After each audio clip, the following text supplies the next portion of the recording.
Chers bien-aimés, bonsoir. Nous sommes samedi le 20 août 2016. Il est 17h15 British Standard Time.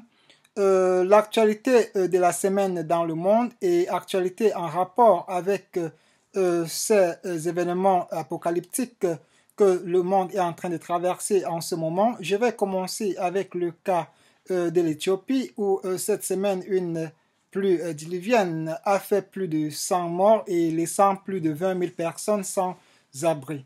Alors, toujours pour les inondations, du côté des États-Unis et plus précisément au Louisiane, il y a aussi des inondations qui ont fait 13 morts et plus de 40 000 personnes ont perdu leur maison. Voilà, ça c'est pour les inondations. Toujours aux États-Unis, il y a le cas de cet incendie en Californie où plusieurs hectares de terrain ont été consumés par le feu et 82 000 personnes ont demandé à être évacuées. Voilà. Après Fort McMurray au mois de mai, voici la Californie une fois de plus frappée. Il est bien entendu chaque année en cette même période en Californie, il y a toujours des incendies, mais cette fois-ci les intensités sont montées et beaucoup de sapeurs-pompiers sont surpris de voir ce qu'ils sont en train de vivre là-bas. Il y a un sapeur-pompier qui dit ça fait 40 ans qu'il travaille, il n'a jamais vu le feu de cette ampleur dans les Californies. Voilà, et les scientifiques accusent le phénomène El Niño, voilà, qui est en train de traverser le monde en ce moment. Mais alors, pour ceux qui croient à la parole de Dieu, pour les chrétiens, nous avons plutôt une raison pour tout ce que le monde est en train de vivre actuellement, car pour nous, ça fait partie des signes prophétiques bien écrits dans la Bible depuis 2500 ans ou depuis 2000 ans. Toutes ces choses-là avaient été écrites et nous sommes en train de vivre progressivement cette prophétie biblique qui va aller graduellement, comme Jésus l'a si bien dit dans le livre de Matthieu chapitre 24, ça va aller graduellement, progressivement, comme une femme qui est en train d'accoucher. Voilà, les douleurs de travail vont progressivement jusqu'à l'accouchement. Alors, ceci étant, mes chers frères et sœurs, vous qui regardez cette vidéo, si vous n'avez pas encore donné votre vie à Jésus, je vous prie, faites-le maintenant, n'attendez pas demain parce que les choses sont en train d'aller, les choses vont très vite que nous ne savons pas quand cette fin viendra. Voilà, ceci étant, je vais donc aller dans le livre d'Apocalypse au chapitre 6 pour lire quelques sauts d'Apocalypse pour essayer donc d'expliquer aux frères et sœurs exactement ce que le monde est en train de vivre ou bien ce que le monde va vivre demain. Sinon, les signes apocalyptiques sont déjà très visibles et si vous ne voyez pas encore ces signes, je vous prie, chers bien-aimés, allez dans votre chambre, revoyez votre relation avec le Seigneur Jésus parce que Jésus est la voie, il est la vérité, il est la vie et il nous a promis, il a dit que alors la fin viendra, mais cette fin avant de venir, il y aura des signes apocalyptiques qui vont préparer dans cette fin, qui vont préparer dans ce second retour de Jésus et personne ne connaît ni le jour ni l'heure, mais ce que nous connaissons, ce sont les signes apocalyptiques et quand nous regardons les événements apocalyptiques qui se passent dans le monde actuellement, il faut être naïf pour dire que rien ne se passe dans le monde parce que les événements sont tellement apocalyptiques que alors on ne peut plus cacher. Voilà. Voilà, de l'autre côté, ce qui est surprenant, c'est que beaucoup de toutes ces grandes chaînes de télévision ne font pas allusion à toutes ces menaces, à tout ce que le monde est en train de vivre.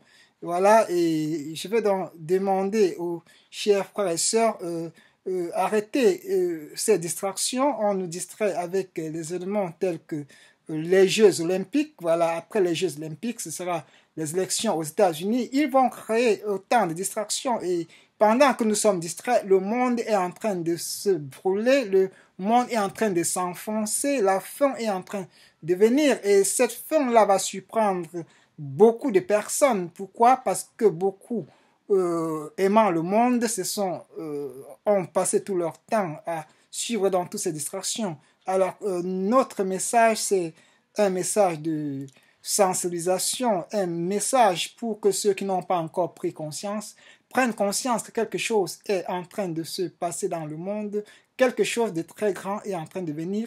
Le monde va vivre un événement, un très grand événement. Voilà, nous ne savons pas quand, nous ne savons pas le jour, mais les signes apocalyptiques sont déjà très très visibles. Alors, ceci étant, mes chers frères et sœurs, je vais aller dans la Bible, prendre quelques éléments. J'ai parlé du livre d'Apocalypse tout à l'heure, ce sera plus précisément dans l'Apocalypse chapitre 6. Je vais donc faire le tour dans des sceaux d'Apocalypse et je vais expliquer au fur et à mesure pour aider les frères et les sœurs à comprendre ce qui ne va pas dans le monde, pour aider les frères et sœurs que quand toutes ces choses-là vont commencer, parce que nous ne sommes pas encore entrés dans l'Apocalypse, ce n'est que des signes précurseurs d'Apocalypse jusqu'ici, parce que quand l'Apocalypse va commencer, il n'y aura plus d'échappatoire. C'est pourquoi c'est le moment, mes chers frères et sœurs, de donner votre vie à Jésus et cette relation personnelle avec Jésus-Christ avant qu'il ne soit trop tard. Alors, Apocalypse chapitre 6, voilà, je vais commencer au verset 1, voilà, ouverture du premier sceau, voilà. Puis je vis l'agneau ouvrir le premier des 7 sceaux et j'entendis l'un des 4 êtres vivants dire d'une voix de tonnerre, viens! Et je vis venir un cheval blanc, son cavalier était armé d'un arc. Une couronne lui fut donnée et il partit en vainqueur et pour vaincre. Voilà, ça c'est le premier sceau d'Apocalypse. Ouverture du deuxième sceau d'Apocalypse. Alors, quand l'agneau ouvrit le deuxième sceau, j'entendis le deuxième être vivant dire, viens! Un autre cheval sortit et il était rouge feu. Son cavalier reçut le pouvoir de bannir la paix de la terre pour que les hommes s'entretuent et une grande épée lui fut donnée. Alors, c'est ce qu'on est en train de vivre. Ce n'est que les prémices, je dis bien, c'est les prémices d'Apocalypse. Ce n'est que les signes précurseurs d'Apocalypse. Vous voyez déjà, il y a des agitations partout dans le monde entier. Il y a des gens qui tuent partout sans donner des justifications pourquoi cette tuerie. Il y a une instabilité totale dans le monde entier, que ce soit au niveau des forces politiques ou bien des personnes qui revendiquent leurs droits, tels que les mouvements de Black Lives Matter. Il y a tellement d'agitation dans le monde entier que beaucoup de personnes se posent des questions. Qu'est-ce qui ne va pas dans le monde entier? Alors, je dis encore, jusqu'ici, ce n'est que les signes précurseurs d'Apocalypse. C'est ce que nous allons vivre, du moins c'est que ceux qui seront là pendant l'Apocalypse vont vivre, voilà. Donc, ces agitations vont aller de façon croissante, voilà. Alors, ne croyez pas qu'il y aura une paix durable dans ce monde-ci sans Jésus. La seule personne qui reviendra mettre la paix dans ce monde-ci, ce sera Jésus. Pourquoi? Parce qu'à la fin de cette année d'Apocalypse, Jésus reviendra installer son règne ici sur la terre pour 1000 ans. Et ce n'est qu'à partir de ces moments-là qu'il y aura encore la paix sur la terre. Voilà, je continue avec le troisième sceau. Alors, ouverture du troisième sceau. Quand l'agneau ouvrit le troisième sceau, j'entendis le troisième être vivant dire, viens. Et je vis venir un cheval noir, son cavalier tenait une balance dans la main et j'entendis comme une voix venant du milieu des 4 êtres vivants. Elle disait 1 litre de blé au prix d'une journée de travail et 3 litres d'orge pour le même prix. Quant à l'huile et au vin, épargnez-les. Voilà, ça veut dire quoi? Il y aura de la famine dans ce monde. Il y aura une grande famine, une grande crise de famine dans ce monde-ci pendant les 7 années d'Apocalypse. Alors, ça a commencé, mais je dis toujours c'est des signes précurseurs. Par exemple, au Venezuela, par exemple, la misère, la famine est à un niveau qu'on ne peut plus. Au niveau du Nigeria, on demande l'aide pour plus de 3 millions de personnes qui sont affamées. Sans compter, il y a beaucoup de pays dans le monde dans la même situation. Même en Syrie, où il y a la guerre, il y a de la famine. Ce n'est que le début. Alors, quand nous regardons la situation économique dans le monde, alors il n'y a pas de doute qu'une crise financière va arriver d'un moment à l'autre. Regardez l'Amérique qui croule sur une dette de plus de 19 trillions de dollars. Ça veut dire quoi? Les États-Unis sont tellement endettés, ils impriment de l'argent, mais ils n'ont pas de la réserve, quoi. Ils n'ont pas l'équivalent d'or pour compenser donc ces papiers. Ça veut dire que si le monde s'est arrêté à faire le business avec le dollar, les États-Unis directement, ce sera la chute de l'économie américaine. Voilà. Donc, pendant Apocalypse, la famine, il y aura la famine. Il y aura la famine à un point où, pour acheter ou pour vendre, il faudra prendre la marque 666, qui est la marque de la bête. Ça veut dire quoi? Même ceux qui avaient encore estime pour Jésus, en ce moment-là, ils seront obligés d'accepter donc ce Dieu, ce Satan pour manger. Voilà. Donc, mes chers frères et sœurs, demandez la sagesse au Seigneur et choisissez avant qu'il ne soit tard. Repentez-vous si vous ne l'avez pas encore fait, parce que Apocalypse, ce n'est pas la blague. Voilà, je vais donc continuer avec le 4e sceau du livre d'Apocalypse. Quand l'agneau ouvrit le 4e sceau, j'ai entendu la voix du 4e être vivant dire « Viens !» Et je vis venir un cheval blême. Son cavalier s'appelle la mort et il était suivi du séjour des morts. Il leur fut donné le pouvoir sur le quart de la terre de faire périr les hommes par l'épée, la famine, les épidémies et les bêtes féroces. Alors, parlons donc de la famine. J'ai fait allusion à la famine tout à l'heure. Il y aura la famine dans le monde comme n'est pas permis, des épidémies. Alors, on parle de ce virus de Zika. Et à l'heure actuelle, au Brésil, où se passent les Jeux olympiques, le Brésil est fortement affecté par ce virus de Zika et tous les pays du monde entier se trouvent actuellement au Brésil. Alors, imaginez-vous, dans les semaines qui suivent, ce n'est pas mon souhait, mais il est probable que beaucoup de gens repartent de là avec ce virus de Zika. Alors ça, c'est un des virus. Quand dans le 4e sceau d'Apocalypse, on dit qu'il y aura des épidémies, il y en aura. Jusqu'ici, ce n'est que des signes précurseurs. On a vu les fièvres d'Ebola, on a vu les virus de sida, on a vu beaucoup d'autres, les grippes aviaires, on a vu les fièvres porcines. Il y aura tellement d'épidémies pendant l'Apocalypse que beaucoup de gens vont mourir dans ces maladies. Donc, tout ce que nous vivons jusqu'ici, ce ne sont que des signes précurseurs, annonciateurs donc, de ce que le monde va vivre pendant l'Apocalypse.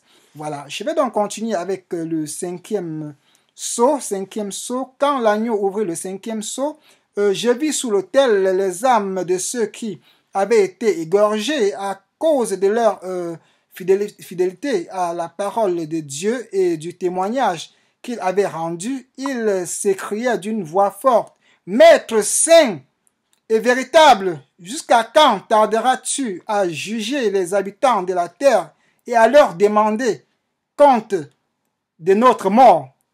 Alors chacun d'eux reçut une tunique blanche et il leur fut dit de patienter encore un peu de temps jusqu'à ce que soit au complet le nombre de leurs compagnons de service et de leurs frères qui allaient être mis à mort comme eux.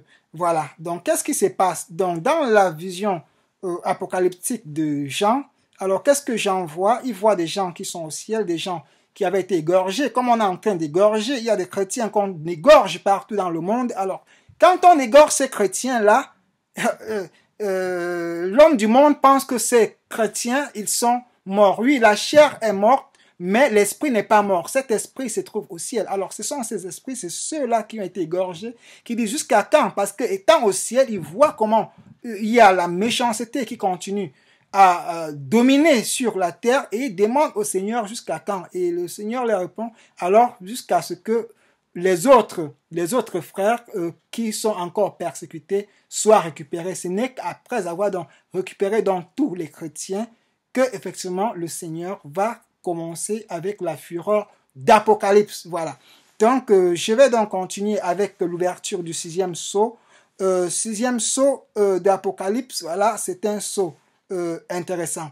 Voilà. Puis j'ai vu l'agneau ouvrir le 6e sceau Et il y eut un violent tremblement de terre. Le soleil devint noir comme une étoile de sac. Une lune tout entière devint rouge comme du sang. Les étoiles du ciel s'abattirent sur la terre comme font les fruits verts d'un figuier secoué par un gros coup de vent. Le ciel se retira comme un parchemin qu'on enroule, et toutes les montagnes et toutes les îles furent enlevées de leur place. Les rois de la terre et les hauts dignitaires, et les chefs militaires, les riches et les puissances, tous les esclaves et tous les hommes libres allèrent se cacher au fond des cavernes et parmi les rochers, les montagnes. Ils crièrent aux montagnes et aux rochers, tombez sur nous et cachez-nous loin du regard de celui qui siège sur le trône, loin de la colère de l'agneau, car le grand jour de leur colère est arrivé et qui peut subsister. Amen. Voilà, je vais m'arrêter aujourd'hui sur ce 6e sceau du livre d'Apocalypse au chapitre 6. Alors, voilà, dans ce 6e sceau, on dit, voilà, qu'est-ce qui va se passer?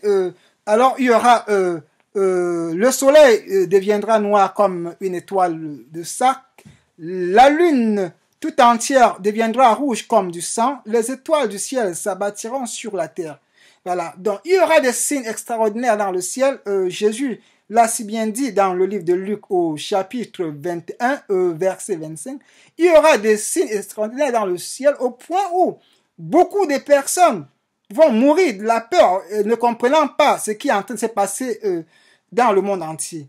Alors, ça fait plusieurs mois, plusieurs années que les frères et sœurs sont en train de dire, de crier, voilà, il y a quelque chose, il y a des forces qui se passent dans le ciel, notre soleil n'est pas normal, les étoiles, il y a des étoiles qui sont en train de venir, on a parlé des Nibiru, on a parlé de la planète X, la NASA a parlé de la planète 9, et les frères ont tellement vu, il y a tellement eu des signes extraordinaires dans le ciel. Moi-même, j'ai rêvé plusieurs fois comment dans le ciel, il y avait il y avait 2 soleils dans le ciel. Mes chers frères et sœurs, ne vous trompez pas, regardez dans le ciel, il y a beaucoup de choses qui sont en train de se passer dans le ciel en ce moment où je vous parle. Très tôt, quand vous vous levez le matin déjà, au lever du soleil, il y a une couleur rouge, je sais pas si je peux appeler ça rouge, ou bien le ciel est violet ou orange. Cette couleur-là n'est pas normale, c'est pas du tout normal. Alors, il y a un de mes amis très sceptique qui, l'autre jour, m'a dit, Daniel, ton affaire là, ça commence à être intéressant.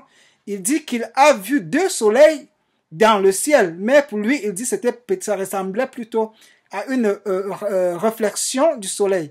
Alors, hier encore, j'ai vu la vidéo dans de certains frères et sœurs. Il y a un qui s'appelle WSO et il y a un autre frère Mathieu qui est ici aux Royaumes-Unis, parlant dans des signes anormaux dans le ciel.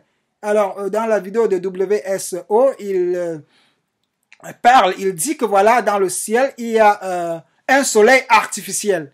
Voilà. Donc, si il y a des choses qui sont en train de se passer, il y a des anomalies qui sont en train de se passer dans le ciel, sans parler dans des chemtrails que nous vivons depuis plusieurs années où chaque jour on pompe des gaz dans le ciel. Alors, qu'est-ce qu'il cache dans le ciel?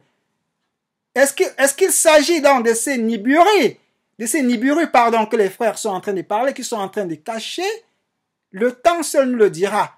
Mais sachez, mes chers frères et sœurs, il y a beaucoup de choses qui sont en train de se passer dans le monde.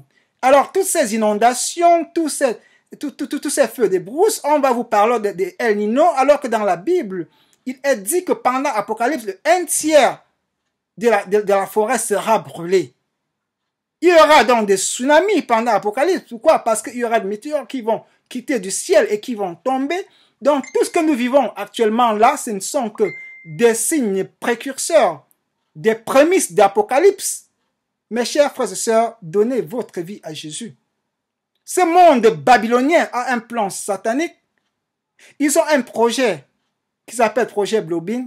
Donc, très bientôt, je ne sais pas quand, ne soyez pas surpris de voir des choses dans le ciel, de voir des figures dans le ciel et qu'on vous dise, voilà, Voilà donc la figure donc, du Messie que vous attendiez ou bien de Mahdi que vous attendiez. Ne croyez pas à toutes ces choses-là. Ne croyez pas, l'homme impie viendra d'abord, donc l'antichrist viendra d'abord et c'est quand il sera confirmé que l'Apocalypse va commencer. Quand Jésus va venir, ce ne sera pas des petits yeux dans le ciel. Toutes les forces vont s'ébranler et tous les yeux vont le regarder. Donc on ne vous distrait pas avec des signes dans le ciel.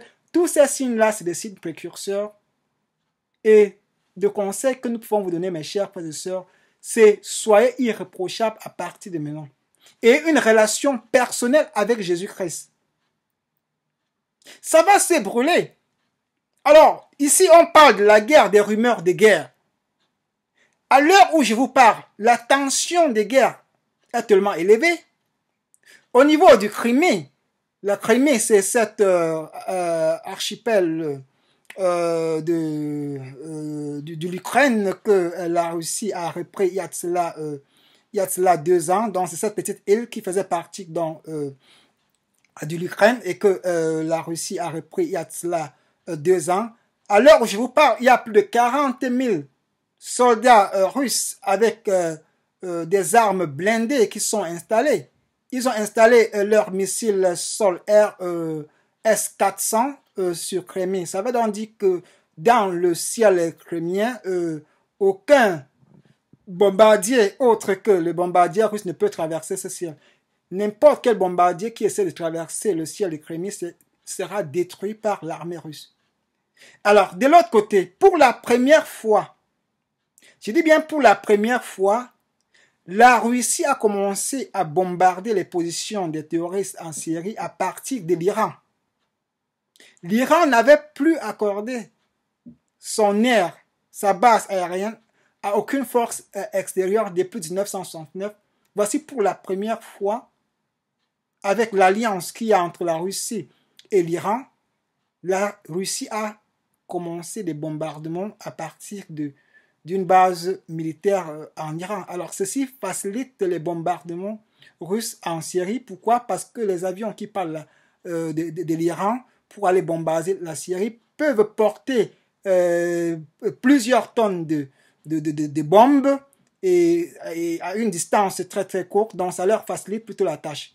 Voilà. Alors, en retour, n'oubliez pas qu'il y a quelques mois, la Russie avait envoyé ses S-300. Les S-300, ce sont des missiles sol-air qui sont derrière les S-400 de la Russie. Donc, quand vous avez donc ce genre de missiles sol-air, les autres forces, aucune force étrangère ne peut tenter votre ciel. Pourquoi? Parce que vous détruisez dans cette force-là.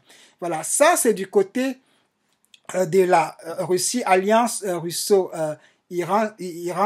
Alors, dans ma dernière vidéo la semaine passée, je vous avais parlé donc de cette nouvelle alliance entre la Turquie avec la Russie. Alors, si cette alliance venait à se confirmer et à se fortifier, à se solidifier, alors ce sera bien évidemment peut-être la fin entre l'alliance de la Turquie avec l'OTAN.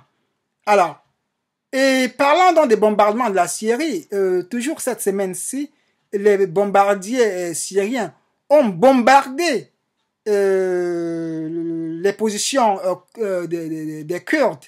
Alors les Kurdes qui étaient soutenus par l'armée américaine, et jusqu'ici, nous attendons toujours la réaction des États-Unis. Alors, est-ce la fin de la superpuissance?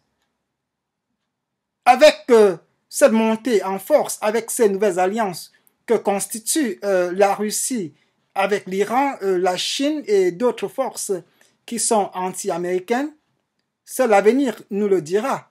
Alors, si tel est le cas, j'ai dit dans ma vidéo précédente, alors Daniel, le chapitre 11 du livre de Daniel, du verset 40 et 45, sera en train donc de se réaliser. Voilà. Parce que là, qu'est-ce qui est dit? Il y aura une guerre entre le roi du Nord et le roi du Midi. Alors, mais à la fin, vers la fin, compte tenu des mauvaises nouvelles qui vont venir de l'Orient, ça veut donc dire qu'il y aura des forces célestes qui vont venir de l'Orient. Est-ce que c'est Niburi? Alors le roi du Nord va détruire, il va détruire beaucoup d'autres pays. Les pays tels que l'Égypte, la Libye ne seront pas épargnés. L'Israël, ce sera le siège de Gog-Magog. Donc Gog va détruire Israël et la destruction d'Israël sera en un jour. Et c'est bien à la fin donc, de toute cette guerre de Gog-Magog et avec la bataille d'Armageddon, c'est après cette bataille d'Armageddon que le Seigneur viendra définitivement, que Jésus viendra définitivement. Donc la bataille d'Armageddon, ce sera à la fin de la 7e année d'Apocalypse. Et ce sera la fin du règne babylonien et le début du millénium où Jésus, avec tous ses élus, régneront pour 1000 ans. Mes chers frères et sœurs, la prophétie biblique, elle est exacte, elle est parfaite, il n'y a pas de contradiction. Si vous avez eu la chance de lire la Bible du début à la fin, vous allez vous rendre compte qu'il y a une certaine chronologie des événements, mais seulement que le temps de Dieu n'est pas le temps des hommes. Il y a des gens qui sont moqués, qui ont dit voilà, depuis 2000, les gens ont parlé de la fin du monde n'est jamais arrivée. Ils ont dit en 2012, ce n'est jamais arrivé. Je demande à ces moqueurs d'être humbles et de donner leur vie à Jésus. Pourquoi? Parce que Apocalypse, ce n'est pas la blague. Seigneur, nous te prions de nous protéger. Seigneur, nous te prions de nous guider, de guider les frères et les sœurs qui sont encore sceptiques. Montre-leur afin qu'ils se retournent vers toi. Au nom de Jésus-Christ, nous avons prié. Amen.